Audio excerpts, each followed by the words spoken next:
జై శ్రీ మాతాజీ. సహజ యోగ ప్రధాత్రి పరమ పూజ్య శ్రీ మాతాజీ నిర్మలాదేవి గారు తెలియచేసిన మరొక సందేశాన్ని మనం తెలుసుకుందాము. మనం మనలో ఉన్న శక్తుల గురించి తెలుసుకోవాలి. అంతేకాక ఇంకా పొందవలసిన శక్తులు ఏమిటో మనం తెలుసుకోవాలి. మొట్టమొదటగా మనం సంపాదించుకున్న శక్తులేమిటో మనం తెలుసుకోవాలి. ఆ శక్తులను మనలో ఎలా నిక్షిప్తపరుచుకోవాలో తెలుసుకోవాలి. మరియు ఇంకా మనం పొందవలసిన చాలా సులభమైన శక్తులు ఏమిటో తెలుసుకోవాలి.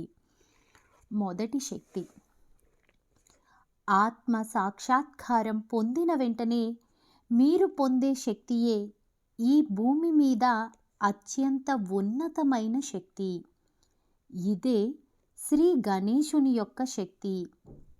మీరు ఈరోజు చేస్తున్న ఈ కుండలిని ఉత్థానం అనే కార్యం కేవలం శ్రీ గణేశుని శక్తి వలన మాత్రమే సాధ్యమవుతుంది. ఇంత తక్కువ సమయంలో మీరు చేస్తున్న ఈ కుండలిని ఉత్థానం అనే కార్యం ఆధ్యాత్మిక చరిత్రలో ఇంతకు ముందెన్నడూ ఎవ్వరూ చేయడం సంభవించలేదు. కేవలం మీ చేతి వేళ్ల ద్వారానే మీకు ప్రసాదింపబడిన శ్రీ గణేశ శక్తి వలననే కుండలిని జాగృతి జరుగుతోంది.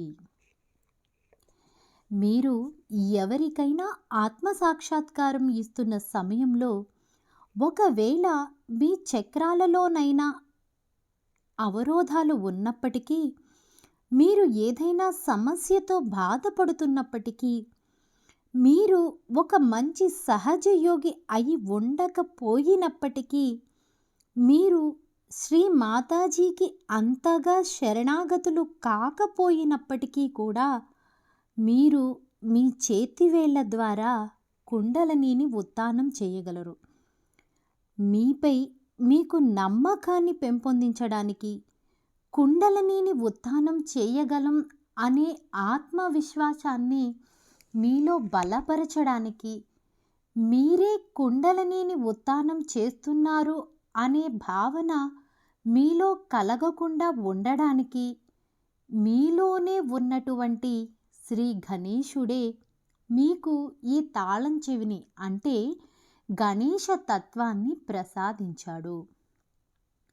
మిమ్మల్ని మీరు సహజ యోగానికి అంకితం చేసుకోకుండా సాధన చేస్తే అత్యంత వేగంగా మీరు మీలో ఉన్న ఆ శక్తిని కోల్పోతారు. రెండవ శక్తి, మీరు పొందే ఇంకొక శక్తి ఏమిటంటే, ఎవరి కుండలినినైనా మీరు జాగృతి చేస్తున్నప్పుడు ఆ సమయంలో మీరు పొందే శక్తి వలన వారి కుండలిని జాగృతి చెందే సమయంలో ఎలాంటి ఆటంకాలు, అవరోధాలు ఉండకపోవడం మీరు గమనిస్తారు. మీ చుట్టూ ఎటువంటి అవరోధాలు ఉన్నా, ఉదాహరణకు ఎవరైనా ఒక ఆవహింపబడిన వ్యక్తి ఆ చుట్టుపక్కల ఉన్నా, కుండలిని ఉత్థానం జరిగే ఆ సమయంలో అతను ఏ విధంగానూ మిమ్మల్ని ఆటంకపరచలేడు. ఒకవేళ మీ కుటుంబంలోనే ఒక ప్రతికూలమైన వ్యక్తి ఉన్నాడనుకోండి, అతని సమక్షంలో మీరు కుండలినిని ఉత్థానం చేస్తున్నప్పటికీ వారు మౌనంగానే ఉంటారు.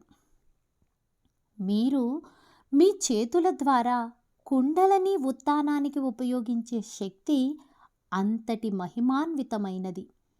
మీపైన మరియు మీరు పొందిన ఈ శక్తులపైన మీకు ఎంత శ్రద్ధ ఉందో నాకు తెలియదు, కానీ అలా కుండలిని జాగృతి చేసే సమయంలో మీ చేతులకు ఎటువంటి ఇబ్బంది ఉండదు. పొరపాటుగా కూడా ఎవరూ మీ చేతిని పట్టుకోవడం కానీ ముట్టుకోవటం కానీ చేయలేరు. మూడవ శక్తి, మీరు కుండలినిని ఉత్థానం చేస్తున్నప్పుడు మీరు పొందే మరొక శక్తి ఏమిటంటే, ఆ సమయంలో మీ కుండలిని కూడా ఉత్థానం చెంది మీరు ఇతరుల యొక్క చిత్తాన్ని అయస్కాంతంలాగా ఆకర్షిస్తారు.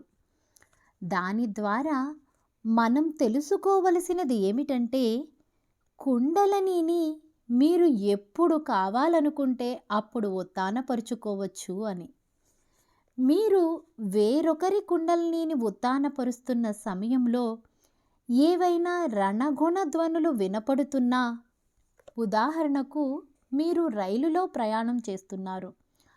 ఆ రైలు ధ్వని లేక అలాంటిది ఏదైనా జరుగుతున్నప్పుడు ఆ సమయంలో మీ చిత్తం అటూ ఇటూ పోకుండా స్థిరంగా ఉంటుంది. మీ ద్వారా కుండలని ఉత్తానపరచబడి ఆత్మ సాక్షాత్కారం పొందుతున్న వ్యక్తిపై కూడా ఈ బాహ్య రణగుణ ధ్వనుల ప్రభావం ఉండదు. దానర్థం ఏమిటంటే, మీరు ఏ సమయంలోనైనా ఆత్మ సాక్షాత్కారాన్ని ఇవ్వవచ్చు. ఎందుచేతనంటే ఆ సమయంలో మీరు మూసి ఉన్న పద్మదళాల మధ్యలో ఉంటారు కాబట్టి. 4వ శక్తి, కుండలని ఉత్థానం సమయంలో మీరు పొందే మరొక శక్తి ఏమిటంటే, మీలో ఎలాంటి అనైతికమైన ఆలోచనలు జనించవు. ఒకవేళ మీరు ఆవహింపబడిన వ్యక్తి అయి ఉన్నప్పటికీ ఇతరుల కుండలని జాగృతి చేసే సమయంలో వారిపై మీకు ఎటువంటి నీచమైన లేక కలుషితమైన భావనలు మీలో కలుగవు. ఇటువంటి ఆలోచనలు ముందు కానీ తరువాత కానీ రావచ్చేమో కానీ ఆత్మ సాక్షాత్కారం ఇస్తున్న సమయంలో మాత్రం ఎటువంటి నీచమైన ఆలోచనలు మీకు కలుగవు. మీరు మీ మనస్సుని బలవంతంగా అణచుకోవలసిన అవసరం లేదు. దానంతటా అదే అదుపులో ఉంటుంది. ఆ సమయంలో మీకు ఆకలి వేయదు. ఎటువంటి శారీరకమైన అవసరం మీకు కలగదు. మీరు సంపూర్ణమైన సంతృప్తిని పొందుతారు. ఆత్మ సాక్షాత్కారం ఇచ్చే సమయంలో మీ ప్రవర్తన ఎటువంటి అమర్యాదకరంగానూ ఉండదు. ఎందుచేతనంటే మీరు అటువంటి హుందాతనంతో ఆశీర్వదింపబడ్డారు. ఆ సమయంలో మీరు ఎటువంటి హేళనలు చెయ్యరు, హాస్యాలాడరు, అలాంటి పనికి మాలినవేమీ చెయ్యరు. ఇవన్నీ మీకు దోహదపడే శక్తులు. నేను పైన చెప్పిన ఈ 5 శక్తులు వేలల్లో ఉన్న శక్తులలో ఉన్న కొన్ని మాత్రమే. అయితే ఈ 5 శ్రీ గణేశుని యొక్క శక్తులు. మీరు శ్రీ గణేశునిని అనుసరించినట్లయితే ఈ శక్తుల్ని మీరు మీలో స్థిరపరుచుకోవచ్చు. ఆయనలో ఉన్న ప్రప్రథమైన గుణం ఏమిటంటే, తన తల్లి కంటే ఉన్నతమైన భగవంతుడు లేడు అనే భావం. ఆయన తన తల్లి పట్ల సంపూర్ణమైన సమర్పణ, సంపూర్ణమైన అణకువ కలిగి ఉంటాడు. ఆయన తయారు చేయబడిందే అటువంటి విధేయతా భావంతో. ఆయనకు తన తల్లి అంటే అమితమైన ప్రేమ మరియు వాత్సల్యం. ఆయన వాదించడు, ప్రశ్నించడు, అలాంటివేమీ ఆయన చేయడు. కాబట్టే ఈ శక్తులన్నీ ఆయనలో ఉన్నాయి. నాతో వాదించడం ద్వారా మీరు ఏదైనా సాధించగలమనుకుంటే మీరు పొరపాటు పడినట్లే. మీరు నన్ను ప్రసన్నం చేసుకుంటూ ఉండాలి. శ్రీ గణేశుడు కూడా ప్రతి క్షణము నన్ను సంతోషపెట్టడానికే ప్రయత్నిస్తూ ఉంటాడు. అది వాస్తవం. అందుచేత దయచేసి నన్ను అప్రసన్నం చెయ్యకండి. నేను నా అసంతృప్తిని బయటికి వ్యక్తం చెయ్యలేకపోవచ్చు, కానీ దాని వలన మీకున్న శక్తులు సన్నగిల్లుతాయి.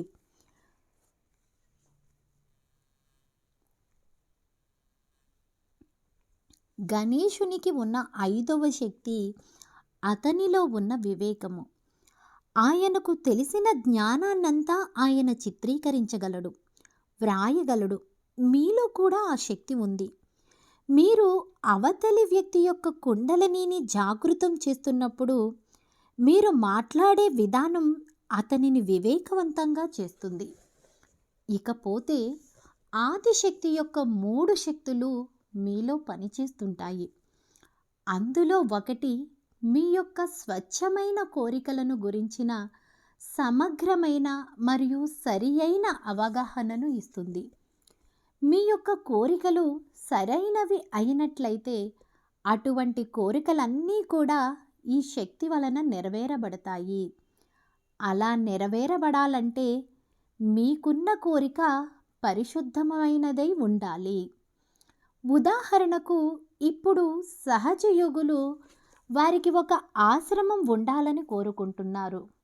అయితే వారికి ఆశ్రమం కావాలని ఎందుకు అనుకుంటున్నారు? ఎంతమంది ఆశ్రమాలలో ఉండాలని అనుకుంటున్నారు? ఎంతమంది వారి పిల్లలను ఆశ్రమాలలో ఉంచాలని అనుకుంటున్నారు? ఎంతమంది తమ స్వంత ఇండ్లను వదులుకుని సహజ యోగులు కానీ తమ భార్యలు లేక భర్తలతో ఆశ్రమాలలో ఉండడానికి సిద్ధపడతారు? ఏదో చౌకగా ఉంటుంది కదా అని ఆశ్రమంలో నివసించడానికి సిద్ధపడుతున్నారా?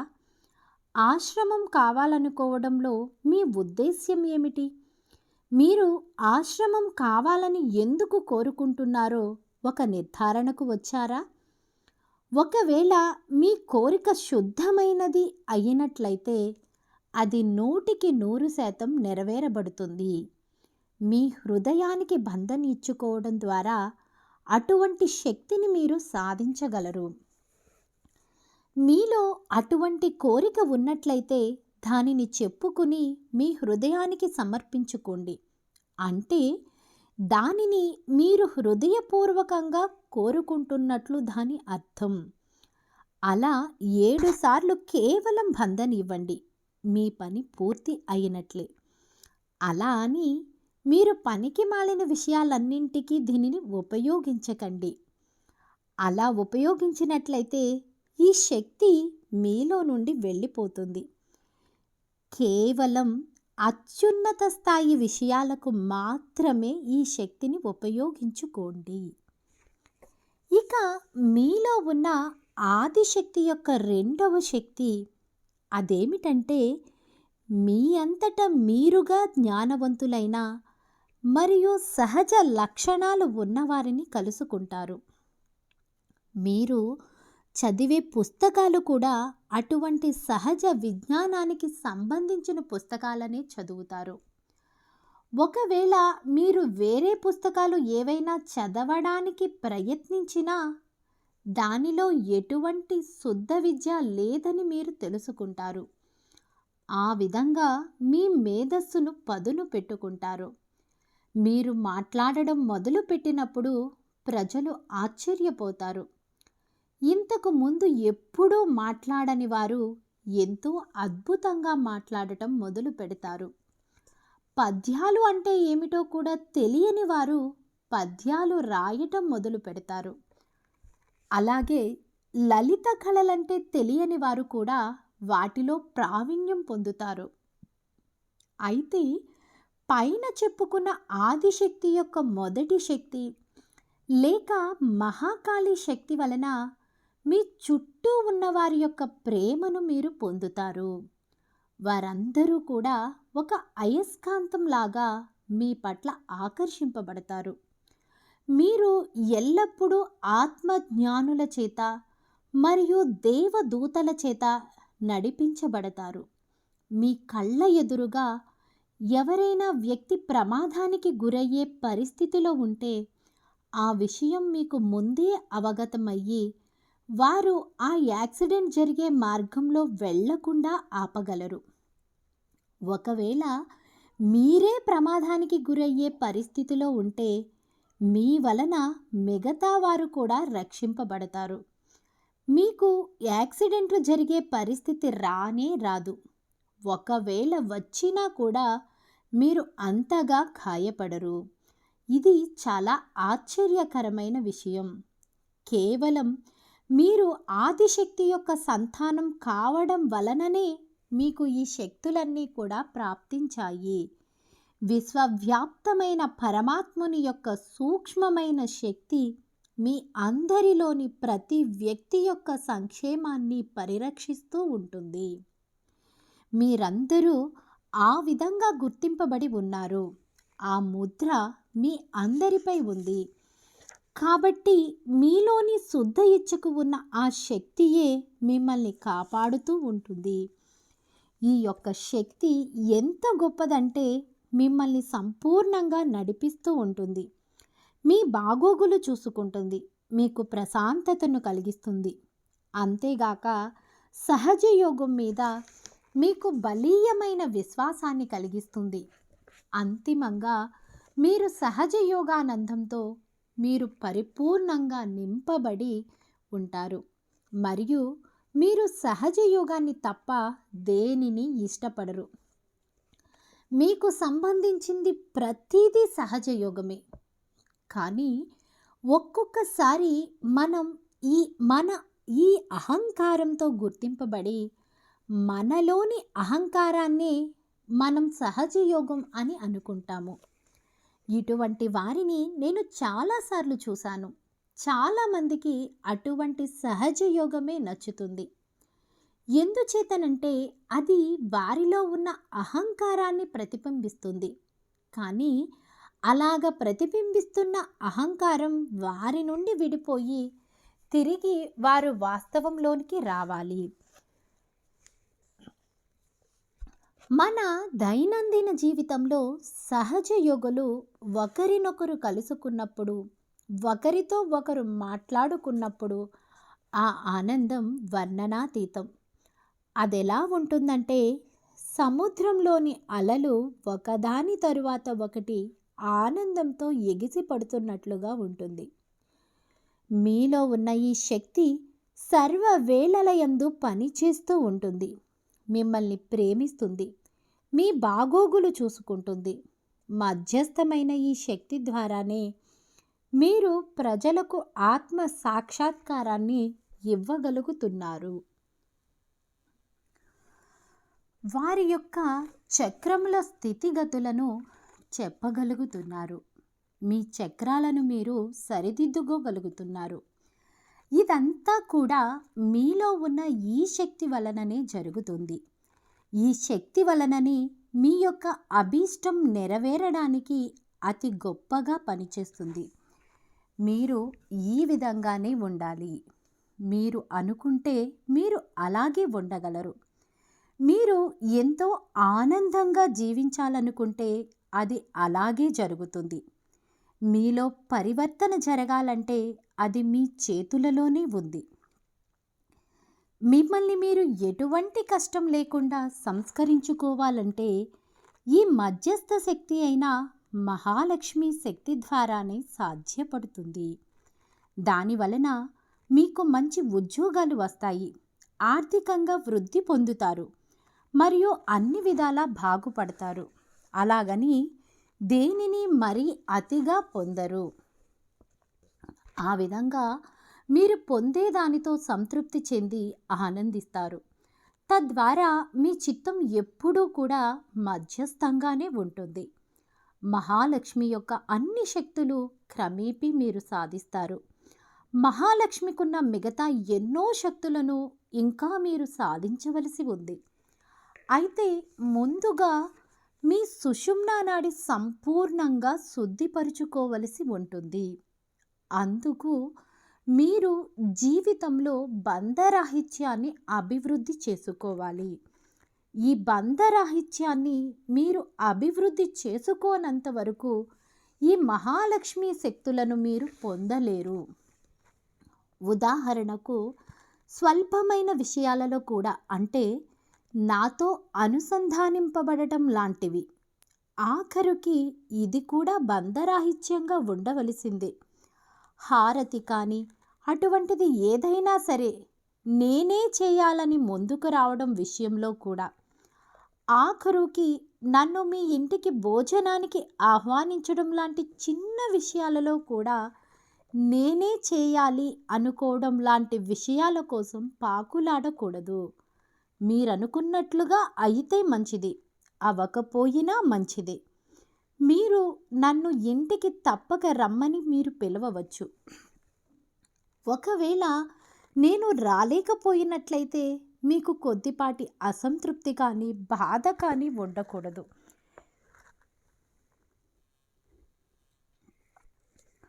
ఇటువంటి బంధరాహిత్యం మహాలక్ష్మి శక్తి వలననే మీలో అభివృద్ధి చెందుతుంది. అప్పుడు మీరు అన్నింటికీ అతీతంగా వెళతారు. సమయం గురించి ఆలోచించాల్సిన పని లేదు. అవన్నీ కూడా సంపూర్ణంగా సరైన రీతిలోనే పనిచేయబడతాయి. అన్నీ మీరనుకున్న సమయానికే జరిగిపోతాయి. దాని గురించి మీరు టైం చూసుకోవలసిన పని లేదు. మీకు ఏ సమయంలో ఏది జరగాలో అలా జరిగిపోతుంది. ఈ సమయం గురించిన శక్తిని మీరు వినియోగించుకోవడానికి మీరు ఊరికే తొందరపడాల్సిన పని లేదు. మీరు మీ వాచీలకు బానిసలు కానవసరం లేదు. ఎలా జరగాల్సి ఉందో అలా జరగనివ్వండి. ఏ విషయం గురించి అయినా మీరు ఎక్కువగా మొండి పట్టుదలతో ఉండకండి. మీరనుకున్నట్లుగా 10 గంటలకు జరగాల్సిన పని ఒక 10-15 నిమిషాలు ఆలస్యంగా జరుగుతుంది. అయితే అవనివ్వండి. సహజ యోగంలో ఇటువంటి తేడాపాడాలు ఉంటే ఉండనివ్వండి. మీరు అనుకున్న ఆ సమయానికి ఆ పని జరిగితే మంచిదే. దాని గురించి పట్టించుకోనవసరం లేదు. అటువంటప్పుడే మీలో మహాలక్ష్మి శక్తులు ఎలా అభివృద్ధి చెందుతున్నాయో తెలిసి మీకే ఆశ్చర్యం వేస్తుంది. ఆ శక్తి యొక్క ఆశీర్వచనములు ఎంతో మహత్తరమైనవి. ఆ విధంగా వేలాది శక్తులు మీలో ఇప్పటికే జాగృతిపరచబడి ఉన్నాయి. ఉదాహరణకు మీ విశుద్ధి చక్రంలో మీకు 16,000 శక్తులు ఉన్నాయి.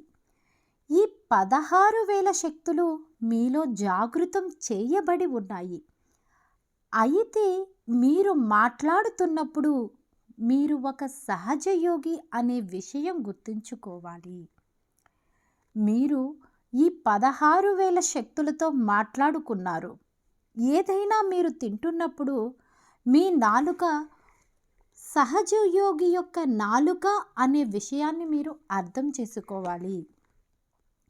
మీరు ఆహారం విషయంలో దేనికోసమో ప్రాకులాడకూడదు. ఉదాహరణకు ఎవరికైనా టీ త్రాగడం ఇష్టం. అంత మాత్రం చేత ఒక 15 కప్పులు టీ త్రాగడం మంచిది కాదు. ఎవరికైనా ఒక ప్రత్యేకమైన పదార్థం ఇష్టమైతే అతను అది తప్ప ఇంకేమీ తినడు. రోజంతా తిండి గురించే ఆలోచించడం, తిండి కోసం ప్రాకులాడడం, ఎప్పుడు చూసినా ఆహారం వేటలో ఉండడం, ఈ గుణాలు విశుద్ధి చక్రాన్ని ఎంతైనా పాడు చేస్తాయి.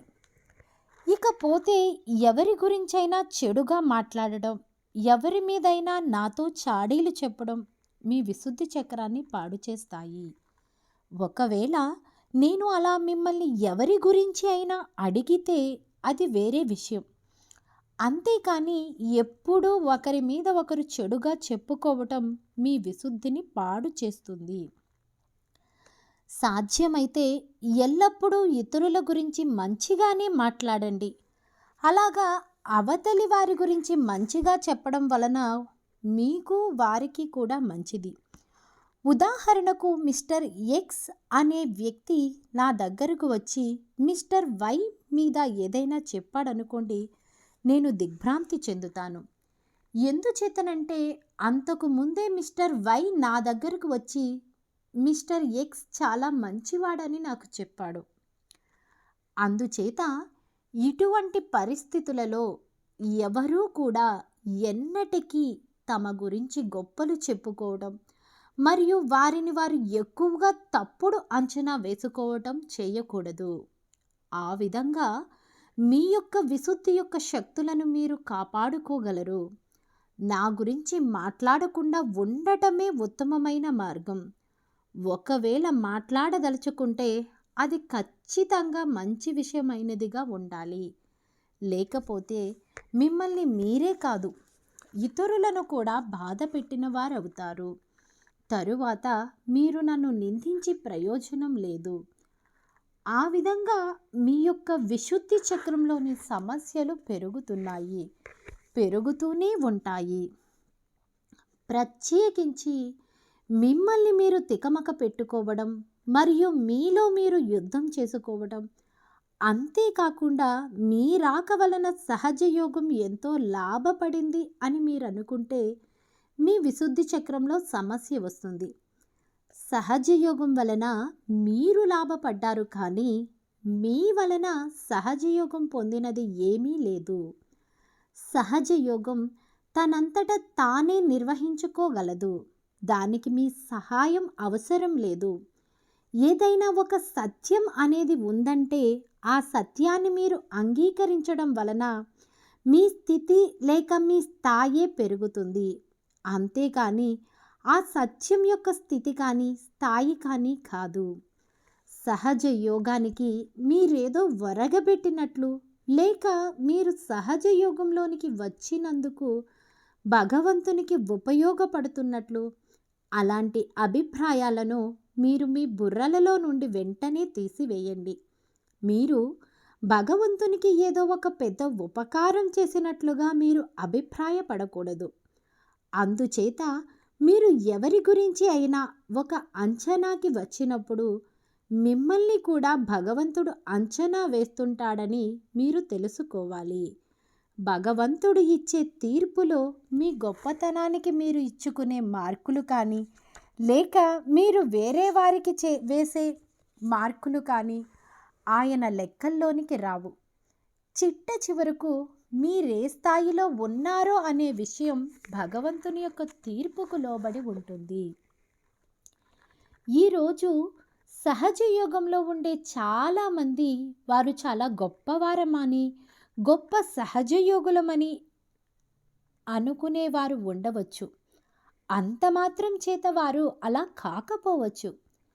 ఎవరైతే తాము ఎంత మాత్రం గొప్పవారము కామని, వారిలో ఉన్న శక్తిని పెంపొందించుకోవడానికి, మెరుగుపరుచుకోవడానికి ప్రయత్నిస్తారో బహుశా అటువంటి వారే భగవంతుని ఉత్తమమైన స్థాయిలో ఉంటారు.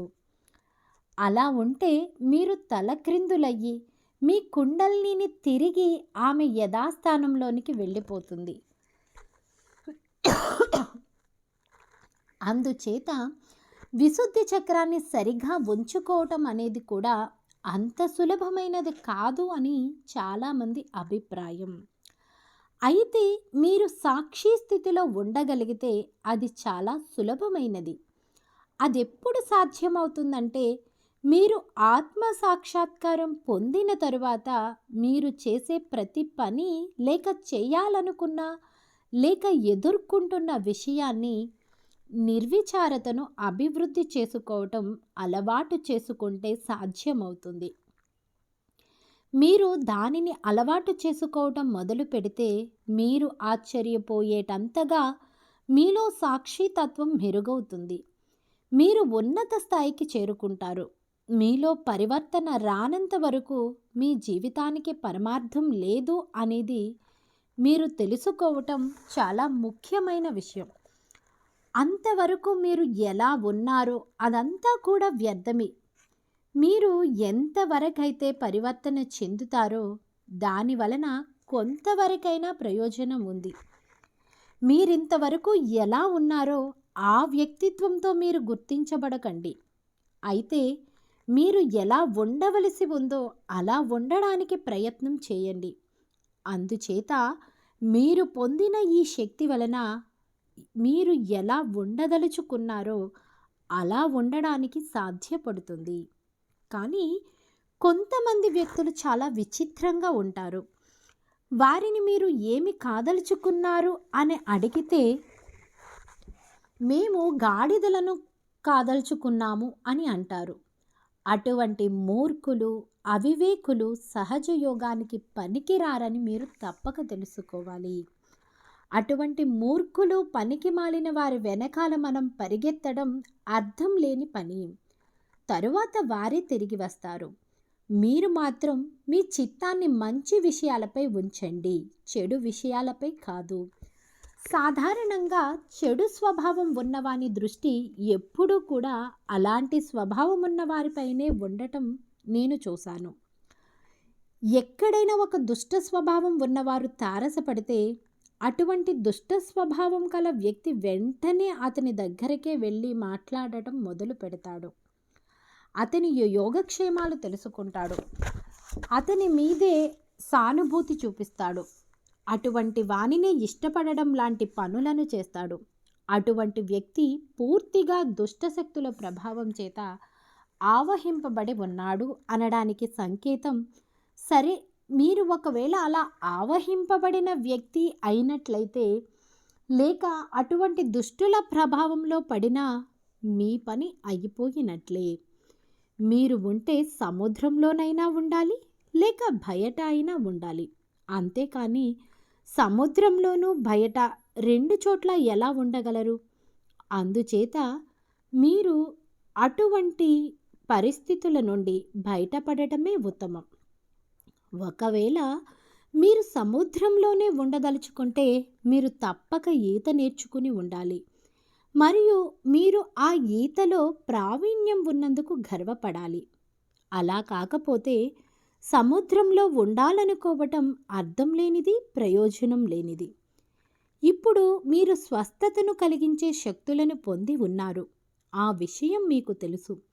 మీరు ప్రజలకు నయం చేయగలరు. ఆ ప్రక్రియలో మీరు చిక్కుకోకండి. ఎందుచేతనంటే అక్కడే మహామాయ తన చాతుర్యాన్ని చూపిస్తుంది. ఒకవేళ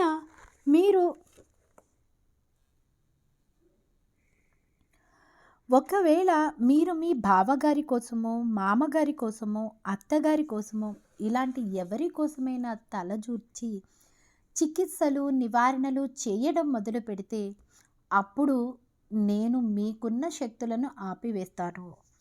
లేకపోతే మీ అంతటా మీరే సమస్యల్లో చిక్కుకుంటారు. దానితో మీరు డబ్బు సంపాదించడం మొదలు పెడితే నేను దానిని నిలిపివేస్తాను. నేను ఏదో ఒకటి చేసి ఆపేస్తాను. అప్పుడు మీరు ఆ శక్తులన్నీ పోగొట్టుకుంటారు. అంతేకాకుండా మీరు చాలా ఇబ్బందులకు గురవుతారు. ఎందుచేతనంటే ఇటువంటి దుష్టశక్తుల నుండి మిమ్మల్ని మీరు ఎలా రక్షించుకోవాలో మీకు తెలియదు కాబట్టి. అందుచేత నా అభ్యర్థన ఏమిటంటే, ఇతరులకు చికిత్స చేసే ముందు మిమ్మల్ని మీరు పూర్తిగా నయం చేసుకోండి. అంతేకాక ఇతరులకు చికిత్స చేస్తున్నప్పుడు నా యొక్క ఫోటోగ్రాఫ్ను ఉపయోగించండి. మానవులలో చాలా అంతర్లీనంగా ఉండే స్వభావం ఏమిటో తెలుసుకోవాలి. అదేమిటంటే, నువ్వు ఇంత గొప్పవాడివి, నువ్వు చాలామందిని నయం చేశావు అని అందరూ అనుకోవాలని. ఇది చాలా సూక్ష్మంగా, అంతర్గతంగా ఉండే స్వభావం. ఇలా నయం చేసేవారు ఎప్పుడూ ఇటువంటి విషయాలను పట్టించుకోకూడదు. వారెప్పుడూ ఇటువంటి విషయంలో పూర్తి బంధరాహిత్యంతో ఉండాలి. ఏదో ఒక రోజు, లేక 2 రోజులు, లేక సంవత్సరం ప్రజలకు ఇలాగా ఈయనకు నయం చెయ్యి, ఆయనకు నయం చెయ్యి అని మీ వెంట పడతారు. క్రమేపీ ఇదంతా ఒక బూటకమని, నీటి బుడగల వంటిదని మీ అంతట మీరే తెలుసుకుంటారు. అందుచేత ఎవరినీ మీరుగా నయం చేయకండి. ఒకవేళ మీరు అలా ఎవరికైనా చికిత్స చేయాలనుకుంటే అప్పుడు దయచేసి వారికి నా ఫోటోగ్రాఫ్ ఇచ్చి వారంతట వారిని చికిత్స ఎలా చేసుకోవాలో చెప్పండి. నా యొక్క ఫోటోగ్రాఫ్ చేత పని చేయించుకునే శక్తులు మీకున్నాయి. వాటిని ఇతరులకు పంచండి. మీకున్న అనేక శక్తులు సామాన్య మానవునికి లేవు. ఎందుచేతనంటే మీకు చెప్పిన అనేక విషయాలు నేను వారికి చెప్పను. ఆ విధంగా మీరు ఒక చాలా ప్రత్యేకమైన గుణాలు మరియు ప్రత్యేకమైన ఆశీర్వచనములు కలవారు కాబట్టి. ఇప్పుడు మీరు ఎన్ని శక్తులు పొందారో గుర్తుపెట్టుకుని వ్రాసుకుంటే అది ఒక గ్రంథమే అవుతుంది. నా మాట నమ్మండి. అందుచేత మీలో ఉన్న శక్తులన్నింటినీ భద్రపరుచుకోవడానికి ప్రయత్నం చేయండి. మిమ్మల్ని మీరు గౌరవించుకోండి. మీరొక వెలుగుతున్న కాగడా లాంటి వారు. అది ఇతరుల హృదయాలలో వెలుగును నింపుతుంది. అలాగా లక్షల్లోనూ, కోట్లలోనూ అటువంటి ఒక వ్యక్తి జన్మించినా అది చాలా గొప్ప విషయం. అలాంటిది మీరు ఎంతోమంది ఇక్కడే ఉన్నారు. అయితే నాణ్యత విషయంలో మీరు ఎదగకపోతే దాని వలన ఏమీ ప్రయోజనం లేదు.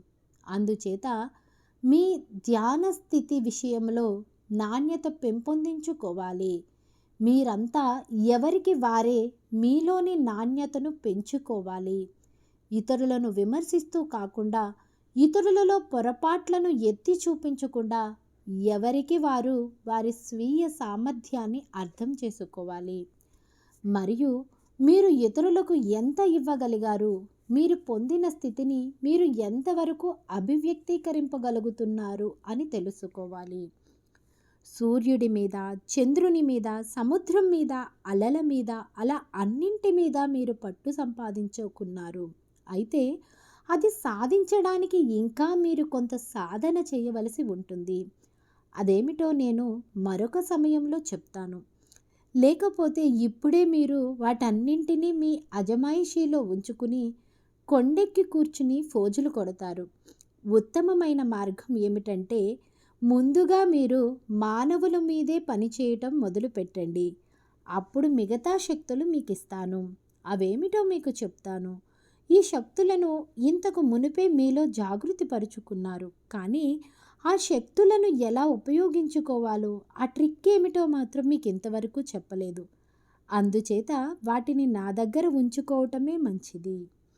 భగవంతుడు మిమ్ములను ఆశీర్వదించుగాక. జై శ్రీ మాతాజీ. జై శ్రీ మాతాజీ. జై శ్రీ మాతాజీ.